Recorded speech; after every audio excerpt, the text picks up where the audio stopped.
ओम शांति। आज 30 मई 2025। प्रातः मुरली। ओम शांति। बाप दादा मधुबन। मीठे बच्चे, तुम अभी शांति धाम सुख धाम में जाने के लिए ईश्वरीय धाम में बैठे हो। यह सत्य का संग है जहाँ तुम पुरुषोत्तम बन रहे हो। प्रश्न, तुम बच्चे बाप से भी ऊंच हो, नीच नहीं, कैसे? उत्तर, बाबा कहते, बच्चे में विश्व का मालिक नहीं बनता, तुम्हें विश्व का मालिक बनाता हूँ तो ब्रह्मांड का भी मालिक बनाता हूँ। मैं ऊंचते ऊंच बाप तुम बच्चों को नमस्ते करता हूँ, इसलिए तुम मेरे से भी ऊंच हो। मैं तुम मालिकों को सलाम करता हूँ, तुम फिर ऐसा बनने वाले बाप को सलाम करते हो। ओम शांति। मीठे मीठे रूहानी बच्चों को नमस्ते।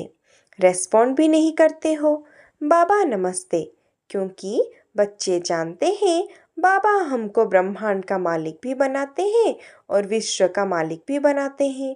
बाबा तो सिर्फ ब्रह्मांड का मालिक बनते हैं, विश्व का मालिक नहीं बनते। बच्चों को ब्रह्मांड और विश्व दोनों का मालिक बनाते हैं, तो बताओ बड़ा कौन ठहरा? बच्चे बड़े ठहरे ना, इसलिए बच्चे फिर नमस्ते करते हैं। बाबा आप ही हमको ब्रह्मांड और विश्व का मालिक बनाते हो, इसलिए आपको नमस्ते। मुसलमान लोग भी कहते हैं मालिकम सलाम, सलाम मालिकम, कहते हैं ना। तुम बच्चों को यह खुशी है, जिनको निश्चय है, निश्चय बिगर तो कोई यहाँ आ भी ना सके। यहाँ जो आते हैं वह जानते हैं हम कोई मनुष्य गुरु के पास नहीं जाते हैं, मनुष्य बाप के पास, टीचर के पास व मनुष्य गुरु के पास नहीं जाते। तुम आते हो रूहानी बाप, रूहानी टीचर, रूहानी सदगुरु के पास। वह मनुष्य तो अनेक है, यह एक ही है। यह परिचय कोई को भी नहीं था। भक्ति मार्ग के शास्त्रों में भी है कि रचता और रचना को कोई भी नहीं जानते। ना जानने के कारण उनको ऑर्फन कहा जाता है। जो अच्छे पढ़े लिखे होते हैं समझा सकते हैं हम सभी आत्माओं का बाप एक ही निराकार है। वह आकर के बाप, टीचर, सदगुरु भी बनते हैं। गीता में श्री कृष्ण का नाम वाला है। गीता है सर्वशास्त्रमय शिरोमणि, सबसे उत्तम ते उत्तम। गीता को ही माई बाप कहा जाता है और जो भी शास्त्र है उनको माता पिता नहीं कहेंगे। श्रीमद् भगवत गीता, गीता का ज्ञान श्रीमद् भगवत गीता माता गाई जाती है। भगवान के मुख कमल से निकली हुई गीता का ज्ञान। ऊंचते ऊंच बाप है तो जरूर ऊंचते ऊंच की गाई हुई गीता हो गई क्रिएटर। बाकी सब शास्त्र है, अनेक पत्ते क्रिएशन। रचना से कभी वर्षा मिल ना सके, अगर मिलेगा भी तो अल्पकाल के लिए। दूसरे इतने ढेर शास्त्र हैं जिनके पढ़ने से अल्पकाल का सुख मिलता है एक जन्म के लिए। जो मनुष्य ही मनुष्य को पढ़ाते हैं, हर प्रकार की जो भी पढ़ाइयाँ हैं वह अल्पकाल के लिए मनुष्य को पढ़ाते हैं। अल्पकाल का सुख मिला, फिर दूसरे जन्म में दूसरी पढ़ाई पढ़नी पड़े। यहाँ तो एक निराकार बाप ही है जो 21 जन्मों के लिए वर्षा देते हैं। कोई मनुष्य तो दे ना सके, वह तो वर्थ नॉट है पेनी बना देते हैं। बाप बनाते हैं पाउंड। अभी बाप बैठे बच्चों को समझाते हैं, तुम सब ईश्वर के बच्चे हो ना। सर्वव्यापी कहने से अर्थ कुछ नहीं समझते। सब में परमात्मा है तो फिर फादरहुड हो जाता है। फादर ही फादर तो फिर वर्षा कहाँ से मिले? किसका दुख कौन हरे? बाप को ही दुख हरता, सुख करता कहा जाता है। फादर ही फादर का तो कोई अर्थ ही नहीं निकलता। बाप बैठे समझाते हैं, यह है ही रावण राज्य, यह भी ड्रामा में नोंद है, इसलिए चित्रों में भी क्लियर कर दिखाया है। तुम बच्चों की बुद्धि में है, हम पुरुषोत्तम संगम युग पर है। बाप पुरुषोत्तम बनाने आए हुए हैं। जैसे बारिस्टरी, डॉक्टरी आदि पढ़ते हैं, जिससे मर्तबा पाते हैं, समझते हैं इस पढ़ाई से हम फलाना बनूंगा। यह तुम सत के संग में बैठे हो, जिससे तुम सुखधाम में जाते हो। सतधाम भी दे है। एक सुखधाम, दूसरा है शांति धाम। यह है ईश्वर का धाम। बाप रचता है ना, जो बाप द्वारा समझकर होशियार होते जाते हैं, उनका कर्तव्य है सर्विस करना। बाप कहेंगे तुम अभी समझकर होशियार हुए हो तो शिव के मंदिर में जाकर समझाओ।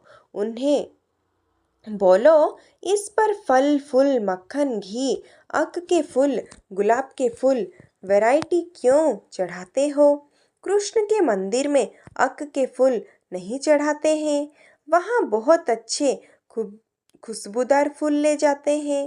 शिव के आगे अक के फूल तो गुलाब के फूल भी चढ़ाते हैं। अर्थ तो कोई जानते हैं नहीं। इस समय तुम बच्चों को बाप पढ़ाते हैं, कोई मनुष्य नहीं पढ़ाते। और सारी दुनिया में मनुष्य को मनुष्य पढ़ाते हैं। तुमको भगवान पढ़ाते हैं, कोई मनुष्य को भगवान कदाचित कहा नहीं जाता।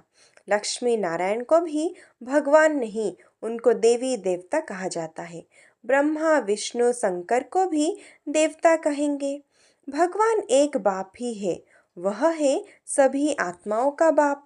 सभी कहते भी हैं हे परमपिता परमात्मा, उनका सच्चा सच्चा नाम है शिव और तुम बच्चे हो शालिग्राम। पंडित लोग जब रुद्र यज्ञ रचते हैं तो शिव का बहुत बड़ा लिंग बनाते हैं और शालिग्राम छोटे छोटे बनाते हैं। शालिग्राम कहा जाता है आत्मा को, शिव कहा जाता है परमात्मा को। वह सभी का बाप है, हम सब है भाई भाई, कहते भी हैं ब्रदरहुड। बाप के बच्चे हम भाई भाई हैं, फिर भाई बहन कैसे हुए? प्रजापिता ब्रह्मा के मुख से प्रजा रची जाती है, वह है ब्राह्मण और ब्राह्मणियाँ। हम प्रजापिता ब्रह्मा की संतान हैं, इसीलिए बिक्के कहलाते हैं। अच्छा, ब्रह्मा को किसने पैदा किया? भगवान ने। ब्रह्मा विष्णु शंकर यह सब क्रिएशन है। सूक्ष्म बतन की भी रचना हो गई। ब्रह्मा मुख कमल से तुम बच्चे निकले हो, ब्राह्मण ब्राह्मणिया कहलाते हो। तुम ब्रह्मा मुख वंशावली एडॉप्ट हो। प्रजापिता ब्रह्मा बच्चे कैसे पैदा करेंगे? जरूर एडॉप्ट करेंगे। जैसे गुरु के फॉलोअर्स एडॉप्ट होते हैं, उनको कहेंगे शिष्य। तो प्रजापिता ब्रह्मा सारी दुनिया का पिता हो गया, उनको कहा जाता है ग्रेट ग्रेट ग्रेट ग्रैंडफादर।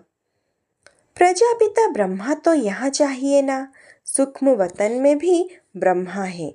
नाम गाया हुआ है ब्रह्मा विष्णु शंकर, परंतु सूक्ष्म वतन में प्रजा तो होती नहीं। प्रजापिता ब्रह्मा कौन है, यह सब बाप बैठे समझाते हैं। वह ब्राह्मण लोग भी अपने को ब्रह्मा की औलाद कहते हैं। अब ब्रह्मा कहाँ है? तुम कहेंगे यह बैठे हैं, वह कहेंगे होकर गया है, वह फिर अपने को पुजारी ब्राह्मण कहलाते हैं। अभी तुम तो प्रैक्टिकल में हो। प्रजापिता ब्रह्मा के बच्चे आपस में भाई बहन हो गए। ब्रह्मा को एडॉप्ट किया है शिव बाबा ने। कहते हैं मैं इस बूढ़े तन में प्रवेश कर तुमको राजयोग सिखलाता हूँ, मनुष्य को देवता बनाता हूँ। यह कोई मनुष्य का काम नहीं है, बाप को ही रचता कहा जाता है। भारतवासी जानते हैं शिव जयंती भी मनाई जाती है। शिव है बाप। मनुष्य को यह भी पता नहीं है कि देवी देवताओं को यह राज्य किसने दिया। स्वर्ग का रचयिता है ही परमात्मा, जिसको पतित पावन कहा जाता है। आत्मा अशुल पवित्र होती है, फिर सतो रजो तमो में आती है। इस समय कलयुग में सब तो तमो प्रधान, सतयुग में सतो प्रधान थे। आज से 5000 वर्ष पहले इन लक्ष्मी नारायण का राज्य था। 25 वर्ष देवताओं की डिनास्टी चली, उनके बच्चे ने भी राज्य किया ना। Lakshmi Narayan the first, the second, ऐसे चला आता है। मनुष्य को इन बातों का कुछ भी पता नहीं है। इस समय है सब तमो प्रधान पतित। यहाँ एक भी मनुष्य पावन हो ही नहीं सकता। सभी पुकारते हैं ही पतित पावन आओ। तो पतित दुनिया हुई ना। इनको ही कलयुग नरक कहा जाता है। नई दुनिया को स्वर्ग, पावन दुनिया को कहा जाता है। फिर पतित कैसे बने यह कोई नहीं जानते। भारत में एक भी मनुष्य नहीं जो अपने 84 जन्म को जानता हो। मनुष्य मैक्सिमम 84 जन्म लेते हैं, मिनिमम एक जन्म। भारत को अविनाशी खंड माना गया है क्योंकि यहाँ ही शिव बाबा का अवतरण होता है। भारत खंड अभी विनाश हो नहीं सकता। बाकी जो अनेक खंड है वह सब विनाश हो जाएगा। इस समय आदि सनातन देवी देवता धर्म प्राय लोप हो गया है। कोई भी अपने को देवता नहीं कहलाते हैं क्योंकि देवताएं सतो प्रधान पावन थे। अभी तो सभी पतित पुजारी बन गए हैं। यह भी बाप बैठे समझाते हैं भगवानो बाज है ना। भगवान सभी का बाप है। वह एक ही बार भारत में आते हैं। कब आते हैं? पुरुषोत्तम संगम युग पर। इस संगम युग को ही पुरुषोत्तम कहा जाता है। यह संगम युग है कलयुग से सतयुग, पतितों से पावन बनाने का। कलयुग में रहते हैं पतित मनुष्य, सतयुग में है पावन देवता, इसीलिए इनको पुरुषोत्तम संगम युग कहा जाता है। जबकि बाप आकर पतितों से पावन बनाते हैं। तुम आए ही हो मनुष्य से देवता पुरुषोत्तम बनने। मनुष्य तो यह भी नहीं जानते कि हम आत्माएं निर्वाण धाम में रहते हैं। वहां से आते हैं पाठ बजाने। 22 नाटक की आयु 5000 वर्ष है। हम इस बेहद के नाटक में पाठ बजाते हैं। इतने सब मनुष्य पाठधारी है। यह ड्रामा का चक्र फिरता रहता है, कभी बंद होने का नहीं है। पहले पहले इस नाटक में सतयुग में पाठ बजाने आते हैं देवी देवता, फिर त्रेता में क्षत्रिय। इस नाटक को भी जानना चाहिए ना। यही है कांटों का जंगल। सब मनुष्य दुखी है। कलयुग के बाद फिर सतयुग आता है। कलयुग में ढेर मनुष्य है। सतयुग में कितने होंगे? बहुत थोड़े। आदि सनातन सूर्यवंशी देवी देवताएं ही होंगे। यह पुरानी दुनिया अब बदलनी है। मनुष्य सृष्टि से फिर देवताओं की सृष्टि होगी। आदि सनातन देवी देवता धर्म था, परंतु अब अपने को देवता कहलाते नहीं, अपने धर्म को ही भूल गए हैं। यह सिर्फ भारतवासी ही हैं जो अपने धर्म को भूल गए हैं। हिंदुस्तान में रहने के कारण किन हिंदू धर्म कह देते हैं। देवताएं तो पावन थे। यह है पतित, इसलिए अपने को देवता कह नहीं सकते। देवताओं की पूजा करते रहते हैं। अपने को पापी नीच कहते। अब बाप समझाते हैं तुम ही पूज्य थे, फिर तुम ही पुजारी पतित बने हो। हम सो का अर्थ भी समझाया है। वह कह देते हैं आत्मा सो परमात्मा। यह है झूठा अर्थ, झूठी काया, झूठी माया। सतयुग में ऐसे नहीं कहेंगे। सचखंड की स्थापना बाप करते हैं। झूठखंड फिर रावण बनाते हैं।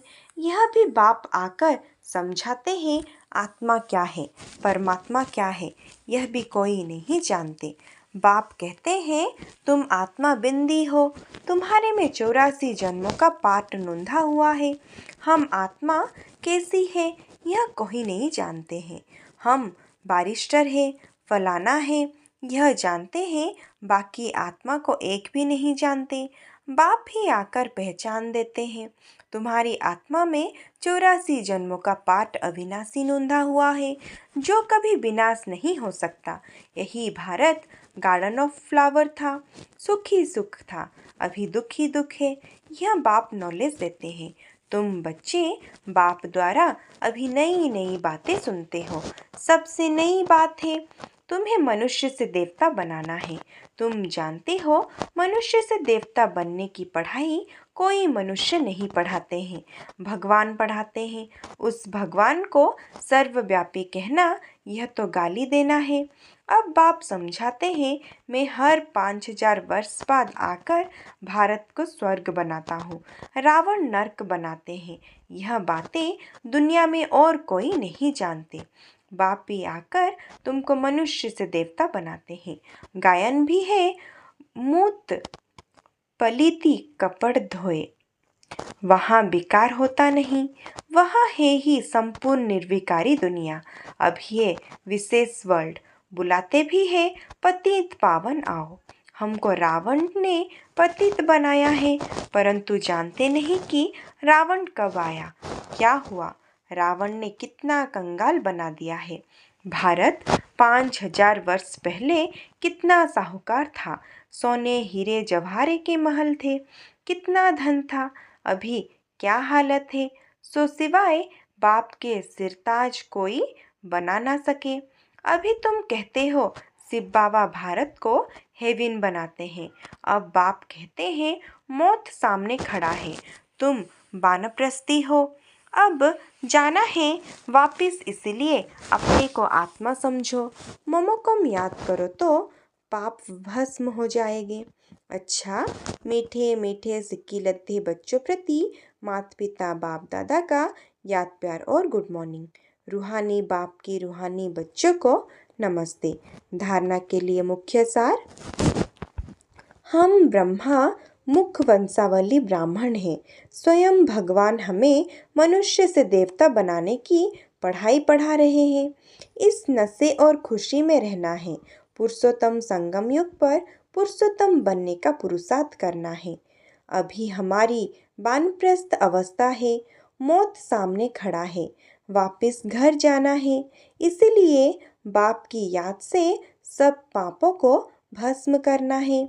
वरदान, नॉलेज रूपी चाबी द्वारा भाग्य क्या अकूट खजाना प्राप्त करने वाले मालामाल भव। संगम युग पर सभी बच्चों को भाग्य बनाने के लिए नॉलेज रूपी चाबी मिलती है। ये चाबी लगाओ और जितना चाहे उतना भाग्य का खजाना लो। चाबी मिली और मालामाल बन गए। जो जितना मालामाल बनते हैं उतना खुशी स्वतः रहती है। ऐसी अनुभव होती है जैसे खुशी का झरना अकूट अविनाशी बहता रहता है। वे सब खजानों से भरपूर मालामाल दिखाई देते हैं। अनेक उनके पास किसी भी प्रकार की अप्राप्ति नहीं रहती। स्लोगान, बाप से कनेक्शन ठीक रखो तो सर्व शक्तियों की करंट आती रहेगी। अव्यक्त सारे रूहानी रॉयल्टी और प्योरिटी की पर्सनालिटी धारण करो। जितनी पवित्रता है उतनी ब्राह्मण जीवन की पर्सनालिटी है। अगर पवित्रता कम तो पर्सनालिटी कम। ये प्योरिटी की पर्सनालिटी सेवा में भी सहज सफलता दिलाती है। लेकिन यदि एक विकार भी अंश मात्र है तो दूसरे साथी भी उसके साथ जरूर होंगे। जैसे पवित्रता का सुख शांति से गहरा संबंध है, ऐसे अपवित्रता का भी 5 विकारों से गहरा संबंध है। इसीलिए कोई भी विकार का अंश मात्र ना रहे तब कहेंगे पवित्रता की पर्सनालिटी द्वारा सेवा करने वाले। अच्छा, ओम शांति।